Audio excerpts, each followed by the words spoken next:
Hello, everybody. Welcome to Everest Coaching Institute. Today we will discuss class 7th science. Chapter name is Electric Current and its effects. ये जो series चल रही है उसी को continue करेंगे आगे. आज अब हम डिस्कस करेंगे. हमने अभी तक जो है वो इलेक्ट्रिक बल्ब और CFL और ISI मार्क हमने डिस्कस किए हैं. अब हम डिस्कस करेंगे इलेक्ट्रिक फ्यूज़. तो एक चीज़ मैं आपको पहले ही बताना चाहती हूँ बेटा, हमने ISI मार्क डिस्कस किया है. ISI मार्क में आपने एक चीज़ ध्यान रखनी है, जब भी कोई भी इलेक्ट्रिक अप्लायंस लेनी है तो वो ISI मार्क की होनी चाहिए. तो ये फ्यूज़ भी, इलेक्ट्रिक फ्यूज़ भी एक इलेक्ट्रिक अप्लायंस ही है. ये भी जो है आपका ISI मार्क होना चाहिए. ठीक है. Then comes electric fuse. It works on the principle of heating effect of electric current. ये जो हमने हीटिंग इफेक्ट डिस्कस किया है वो हीटिंग इफेक्ट के ऊपर ही वैसे ही उसके ऊपर ही काम करता है. मीन्स पहले अंदर गर्म होगा और फिर आपके उसके जो अंदर मटेरियल रखा है वो गर्म होगा, फिर आपका सर्किट में आगे वो काम करेगा. अब इसमें देखो, ये जो आपका बेसिकली इलेक्ट्रिक फ्यूज़ है ये एक सेफ्टी डिवाइस होता है, एक तरह का. ये आपको बचाने का डिवाइस है जो आपको आपके इलेक्ट्रिक सर्किट को ख़राब होने से बचाता है, और वो उसमें इलेक्ट्रिक जो अगर ज़्यादा करंट आ रहा है तो उसको प्रिवेंट करता है.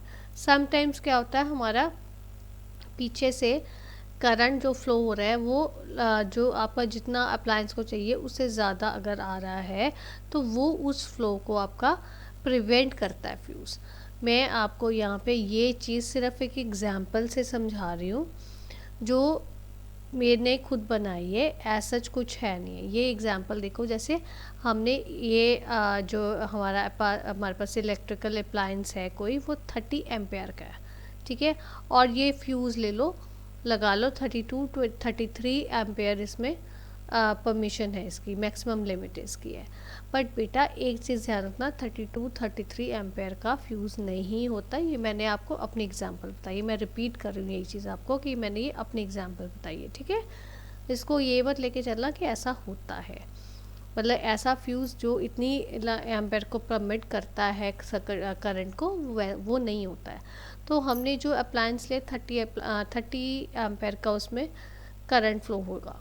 अगर मान लो आपका पीछे से फ़्लो ज़्यादा आ रहा है तो वो 32-33 से ज़्यादा फ़्लो नहीं होने देगा ताकि आपका डिवाइस ख़राब हो.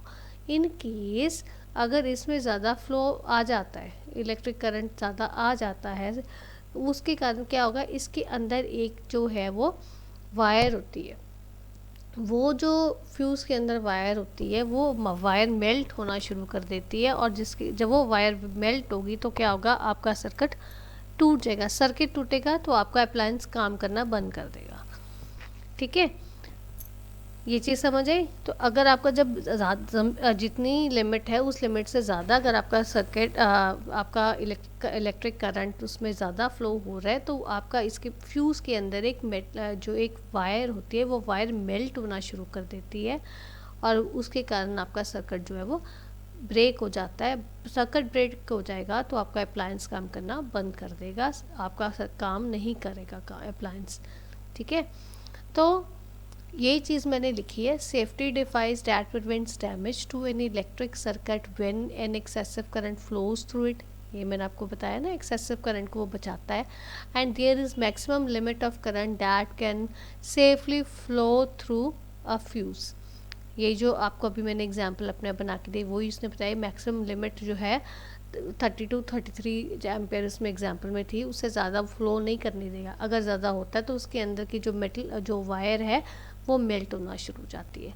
If the current goes beyond this limit the wire in the fuse melts and the circuit is broken. यही चीज़ बोल रहे हैं, जब वायर मेल्ट होएगी तो सर्किट टूट जाएगा. दस an electric fuse prevents fire and short circuits. ऐसे शॉर्ट सर्किट्स होने से बचाता है फ्यूज़, इलेक्ट्रिक फ्यूज़, और आपके जो है वो फायर, आग लगने से भी बचाता है. अब जो building, some fuses are specified for buildings whereas some are only use in appliances. कुछ फ्यूज़ जो ज़्यादा एम्पेयर्स के होते हैं वो सिर्फ बिल्डिंग्स में आपके लगते हैं और घरों में आपके अलग लगते हैं. ठीक है. तो ये था आपका इलेक्ट्रिक फ्यूज़ का. अब हम मिनिएचर सर्किट ब्रेकर्स, एमसीबी जिसको बोलते हैं। अगर आपको एग्ज़ाम में क्वेश्चन आ सकता है कि एमसीबी की फुल फॉर्म क्या है, तो वो होते हैं मिनिएचर सर्किट ब्रेकर्स। ठीक है। अब जो देखो आपके जो मैंने अभी आपसे बात की है इलेक्ट्रिक फ्यूज़ की, वो जो था वो पहले होता था, पहले वो यूज़ होता था, पर आजकल एमसीबीज़ यूज़ होते हैं। एमसीबीज़ आप लोगों ने शायद सुना भी हो, आप लोगों के घरों में, सबके घरों में लगा होता है। MCB is replacing electric fuse nowadays. Electric fuse को वो रिप्लेस कर रहे हैं। और ये जो है, क्योंकि इलेक्ट्रिक फ्यूज़ में बहुत बड़ी एक प्रॉब्लम थी। वो क्या प्रॉब्लम थी मैंने आपको बताया, जब लिमिट से ज़्यादा उसके बीच में करंट फ्लो करेगा तो उसके बीच वाली अंदर की वायर जो है वो मेल्ट होना शुरू हो जाएगी, जिसके कारण आपका सर्किट ब्रेक होगा और आपको फ्यूज़ रिप्लेस करना पड़ेगा। ठीक है ना, नया लगाना पड़ेगा।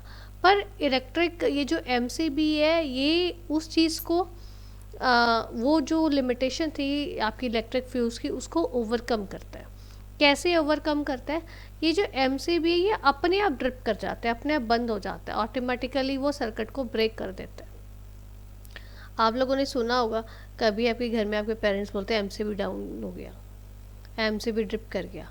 तो वो क्या होता है बेसिकली, जब उसमें ज़रूरत से ज़्यादा करंट अगर फ्लो होगा तो वो अपने आप ट्रिप कर जाएगा, डाउन हो जाएगा, और उसके बाद में आपको रिप्लेस नहीं करवाना है। आपने सिर्फ उसको फिर उसको ऑन कर देना, उसके स्विच को, और आपका फिर आपका जो है वो इलेक्ट्रिक सप्लाई आपकी नॉर्मल आएगी। ठीक है। तो अगर ये जो एमसीबीज़ में क्या ये फ़ायदा है कि अगर आपका ज़्यादा करंट फ्लो होने लग गया तो उस केस में वो ऑटोमेटिकली ड्रिप करेगा, उसमें कोई चीज़ मेल्ट नहीं होगी, आपको रिप्लेस नहीं करनी पड़ेगी। और उसके बाद अगर आप उसको फिर ऑन करते हो तो नॉर्मल हो जाएगा, नॉर्मल आपकी वर्किंग होगी। सो इसमें रिप्लेसमेंट वाली चीज़ नहीं आती है। ठीक है बेटा, ये हमारा था एमसीबी क्या होता है, मिनिएचर सर्किट ब्रेकर क्या होता है। आगे जो बात है वो है रीजंस फॉर एक्सेसिव करंट। अगर मान लो अब अभी तक तो हमने बात की ना कि ज़्यादा करंट आ गया तो शॉर्ट सर्किट, ये जो आपका एमसीबी हम यूज़ करते हैं आजकल, पहले हम इलेक्ट्रिक फ्यूज़ यूज़ करते थे। पर अब है कि जो उसके रीजंस क्या हैं, क्यों आता है ये एक्सेसिव करंट। अब ये देखो, when all appliances are connected to a socket more current is drawn which leads to an increase in load. वो कहता है जब एक सॉकेट के ऊपर आप ज़्यादा अप्लायंसेस लगाओगे तो करंट ज़्यादा फ्लो होना लगेगा, क्योंकि उसमें लोड बढ़ जाता है। इसको मैं सिंप्लीफाइड वे में आपको समझाती हूँ। अब एग्जांपल हो, जैसे मान लो हमने एक सॉकेट के ऊपर पहले हमने चलाया एसी। ठीक है, एसी चलाया, टीवी चलाया, then you can say mixer grinder चलाया। इन सब में आपका जो करंट है आपको ज़्यादा चाहिए।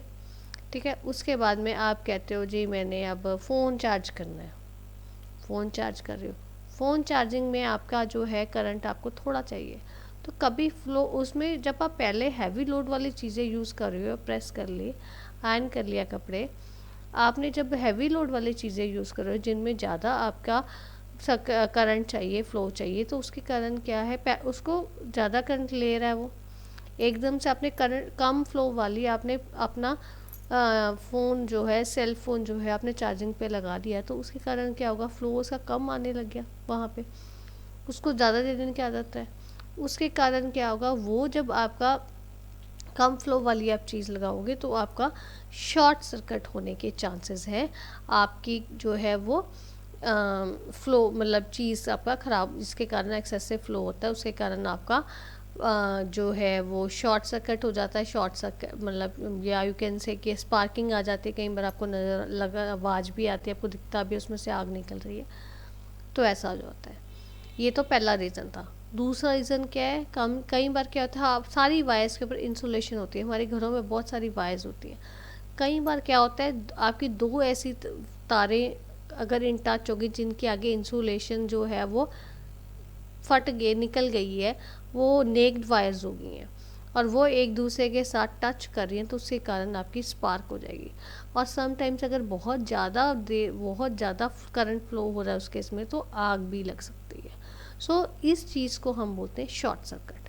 ठीक है, ये दो जो पॉइंट्स बताए, पहले मैंने एक्सेसिव करंट के दो पॉइंट्स आपके साथ डिस्कस किए हैं, उसके बाद मैंने आपको बताया कि शॉर्ट सर्किट, इन दोनों जो ये चीज़ें तो मैंने आपको रीजंस बताए हैं, उन रीजंस का रिजल्ट क्या आता है, दैट इज़ शॉर्ट सर्किट, जो हम ये आपकी पिक में साथ में मैंने आपको दिखाया है। तो आपकी फायर भी लग सकती है उस केस में। ठीक है बेटा। So this is all about today's video. If you find any difficulty, you are most welcome to give your feedback in the comment box. Thanks for watching.